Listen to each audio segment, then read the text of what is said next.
Assalamualaikum teman-teman, jumpa lagi dengan aku Enisa Yuliati. Di video kali ini aku mau bikin jajanan yang lagi viral, yang lagi rame.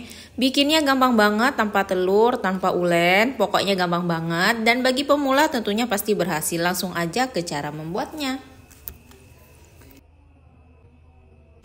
Untuk yang pertama kita mau bikin bahan isiannya dulu. Di sini ada wortel. Wortelnya 3 buah ukuran sedang dan ada beberapa bawang putih. Dan untuk bawang putihnya ini nanti mau aku haluskan dengan cara diulek aja. Bawang bombay nanti pakainya setengah aja. Dada ayam rebus dan dicincang atau dipotong kecil-kecil. Nah, ini dia untuk bahan isiannya. Dan untuk wortel beserta bawang bombay mau aku cincang kecil-kecil tapi nggak aku videoin. Panaskan wajan dan ditambahkan 2 sendok makan margarin untuk menumis bumbu. Mau pakai minyak juga boleh. Yang pertama tumis dulu bawang bombay sampai layu, sampai wangi. Setelah itu baru kita masukkan bawang putih halusnya. Sekarang kita tumis untuk bawang-bawangannya. Ditumis bentar aja sampai wangi. Kalau pakai minyak goreng untuk menumis bisa pakai 2 sendok makan aja. Selanjutnya masukkan wortel yang udah dicincang. Mau dicincang secara manual atau dicoper juga boleh. Tambahkan pula dada ayam cincang, masukkan juga garam, gula, juga penyedap. Mau di skip juga nggak apa-apa. Tambahkan air secukupnya aja. Gunanya air di sini hanya untuk mematangkan si wortel ya teman-teman. Sekarang kita masak. Untuk wortelnya kurang lebih 10 menitan pakai api sedang. Untuk wortel jangan terlalu matang karena nanti pastelnya masih digoreng agar masih ada krenyes-krenyes dari sayurannya. Kalau wortelnya udah hampir matang, sekarang kita tambahkan larutan tepung terigu. Kenapa larutan tepung terigu? Karena sayurannya nanti bakalan mengental, jadi padat, jadinya dibikin isian bakalan bagus untuk teksturnya. Masuk ke tahap selanjutnya, sekarang kita bikin kulit pastry. Ada 250 gram tepung terigu protein rendah,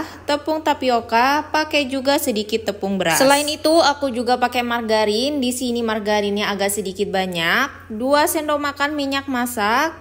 Dan yang terakhir di sini aku juga pakai air. Kita pakainya kurang lebih 120 ml. Sebelum kita mengadon untuk bahan pastry-nya, sekarang kita lelehkan dulu untuk margarin dan panaskan juga minyak masak. Nah, untuk step ini nggak boleh terlewatkan karena step ini yang nantinya akan menentukan kerenyahan kulit pastry dan keluar bintik-bintik kecil pada kulit pastry atau pastelnya. Lelehkan sampai mendidih kayak di video dan langsung aja kita masukkan pada tepung keringnya. Sekarang kita masukkan semua untuk bahan keringnya, dimulai dari tepung terigu, tapioka, dan tepung beras juga.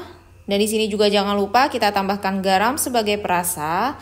Dan kalau udah semua disatukan, tambahkan margarin dan minyak panas. Kita uleni dulu menggunakan spatula karena ini margarin dan minyaknya panas banget, dengan menambahkan air sedikit demi sedikit. Kalau sekarang adonannya udah dirasa mulai hangat atau udah dingin, kita uleni dengan menggunakan tangan. Ini tangan aku udah aku cuci juga. Kita uleni jangan sampai kalis, uleni hanya sampai bisa dibentuk saja atau adonannya udah bisa menyatu atau udah mulai elastis, lembab, bisa dibentuk. Jadi diingat ya teman-teman, adonannya ini tidak boleh sampai kalis, hanya sampai bisa dibentuk aja. Jadi bikinnya gampang banget, kita nggak perlu nguleni capek-capek juga. Di sini kita juga nggak butuh hand mixer untuk bikin adonan kulit pastry pastelnya. Nah, jadi untuk adonannya ini padat namun bisa dibentuk dan masih lembab. Jadi kalian wajib mengikuti resep agar adonan pastry kalian nggak kering. Sekarang kita akan bungkus adonan dengan menggunakan plastik wrap atau diganti dengan menggunakan wadah tertutup boleh. Wajib tertutup ya teman-teman agar adonan pastry kalian gak jadi kering. Dan istirahatkan selama kurang lebih 30-40 menitan.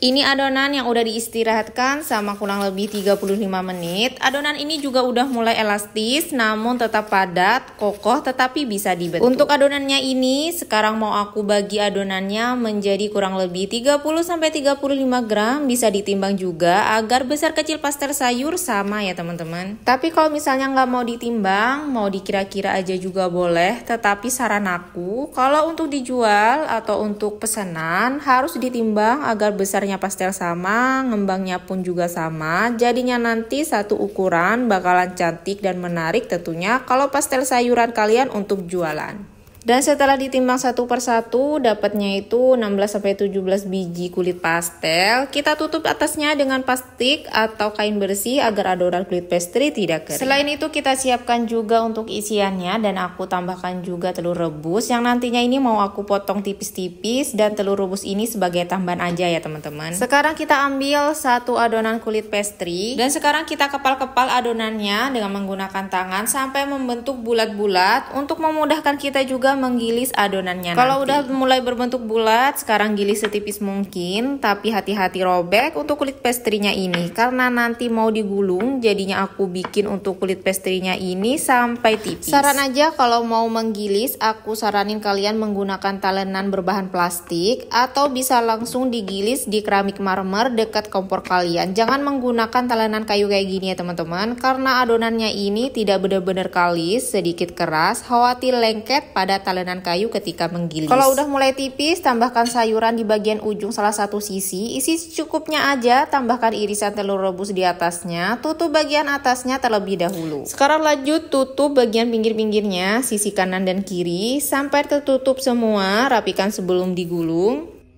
Setelah digulung, setelah sampai ujung lipatan, beri sedikit minyak untuk lem, mau pakai air atau telur kocok terserah kalian. Gulung sampai habis dengan sedikit menekan agar rapat. Dan jadinya seperti ini, cantik ya teman-teman. Kalau udah cantik, sekarang sisihkan gulungan pastel, dan aku mau contohkan satu kali lagi. Caranya sama dengan mengepal-ngepal terlebih dahulu sampai berbentuk bulat kayak bola. Setelah berbentuk bulat, sekarang kita gilis setipis mungkin, hati-hati robek. Dan diingat ya teman-teman, pakai talenan berbahan plastik atau gilis di atas keramik. Kalau pakai talenan kayu, ini kayaknya cenderung lengket, atau bisa kalian olesi dulu untuk talenannya dengan menggunakan minyak. Nah, sekarang udah mulai tipis, selanjutnya isi dengan sayuran di atasnya, diisi di bagian ujung manapun. Jangan lupa kita tambahkan juga irisan telur rebus di atas sayur, lipat bagian atasnya untuk menutupi bagian isi, dan lipat lagi bagian pinggir-pinggirnya untuk sisi kanan dan kirinya. Jangan lupa juga rapi agar tidak ada isi sayuran yang keluar ketika digoreng nanti. Dipastikan rapi, dan setelah itu beri olesan minyak di ujung akhir lipatan. Boleh juga diberi di bagian tengah lipatan agar tidak kering. Sesuai dengan instruksi aku tadi, kalau mau pakai air juga boleh. Sekarang kita lipat pastel, sedikit ditekan agar rapi. Pastikan rapi ya teman-teman, agar tidak ada yang robek atau isi sayuran keluar. Kalau digulung dengan sedikit ditekan, jadinya itu seperti ini ya teman-teman, jadinya cantik. Sekarang mau aku contohin cara bikin pastel yang udah umum, yang biasa kita jumpai. Sekarang kita bikin pastel yang dipelintir, udah digilis juga, nggak perlu tipis-tipis banget. Bentuk dengan gelas atau wadah seperti ini.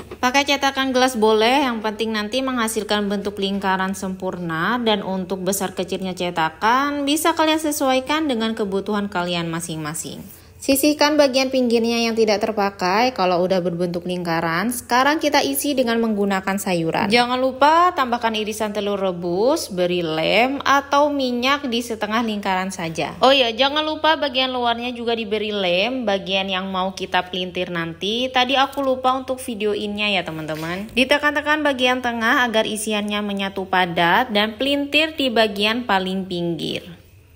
Sekarang kita pelintir dengan mencubit-cubit dan ditekuk ke bagian dalam. Cubit lagi setengah yang udah digulung tadi dan ditekuk ke bagian tengah. Begitu seterusnya sampai selesai. Untuk alternatif lainnya, kalian bisa menggunakan cetakan pastel. Menggunakan cetakan juga hasilnya sama-sama rapi ya teman-teman. Dan ini sebagian hasil dari adonan pastel, dan ini mau langsung aku goreng. Dan di video ini tips untuk mengecek panasnya minyak. Ambil sedikit adonan, kalau langsung mengambang ke atas itu tandanya minyak kalian udah panas. Goreng dengan menggunakan minyak panas, minyaknya harus banyak. Usahakan sampai pastel tenggelam agar bintik-bintiknya keluar. Gunakan api kecil, jadi panasnya minyak itu dengan menggunakan api kecil, bukan api yang dibesarkan. Ketika nanti pastel mau dimasukkan, baru dikecilkan, tidak ya teman-teman. Goreng pastel sampai kuning kecoklatan, kalau bisa coklat-coklat muda ya teman-teman agar cantik. Karena ini pastel gulung, jadi gorengnya sedikit agak lama agar gulungannya yang bagian dalam itu masak dan garing juga. Dan jadi Jadinya itu seperti ini, bintik-bintiknya juga keluar. Sekarang kita lanjut untuk menggoreng sampai pastel habis, atau kalau ada sisa bisa disimpan dalam chiller, bisa digoreng sewaktu-waktu untuk kemil, karena pastel ini ternyata tahan dalam chiller kurang lebih 2-3 harian. Bisa kalian lihat sendiri ya teman-teman, bintik-bintik dari pastelnya keluar dan tekstur dari pastelnya sendiri renyah banget, renyah dan gampang rapuh. Pastel gulung ini jatuhnya berlayer-layer, namun untuk di bagian paling dalam atau dekat dengan isiannya itu masih basah, tidak garing. Jadi untuk kulit yang bagian luar itu renyah, tetapi gulungan yang paling terdalam masih basah. Dan aku pun udah tanya-tanya dengan orang-orang yang sudah mencicipi pastel gulung ini, dan mereka semua serentak lebih suka pastel yang jadul atau pastel yang dipelintir. Untuk pastel jadul ini cenderung renyah banget karena dia tidak berlayer, dan rasanya juga jauh lebih gurih karena memang garing banget. Jadi menurut aku kesimpulannya, orang-orang masih lebih suka dengan pastel jadul atau pastel yang lagi dipelintir. Kalau misalnya kalian belum bisa melintir kulit pastry-nya, opsi lain kalian bisa banget menggunakan cetakan karena hasilnya sama-sama rapi. Jika kalian mengikuti resep dan step-stepnya, aku yakin pasti pastel kalian bakalan ngembang dan kopong di bagian dalamnya walaupun isiannya dikit. Untuk isiannya opsional aja, bisa kalian tambahkan dengan sayuran jenis lainnya, dan bisa juga kalian tambahkan sayuran dengan bihun. Ditambahkan sayuran dengan bihun agar lebih berisi di bagian dalam pastel, tapi kalau aku lebih suka pastel sayur tanpa diberi bihun karena dimakan gini aja pakai rawit tanpa saus cocol udah enak banget. Dan bagi kalian yang tim pemula, aku yakin pasti bakalan berhasil pakai resep ini. Terima kasih banyak kalian selalu dukung channel aku, Enisa Yuliati. Jangan lupa di subscribe, like, comment, share sebanyak-banyaknya. Mudah-mudahan bermanfaat. Wassalamualaikum dan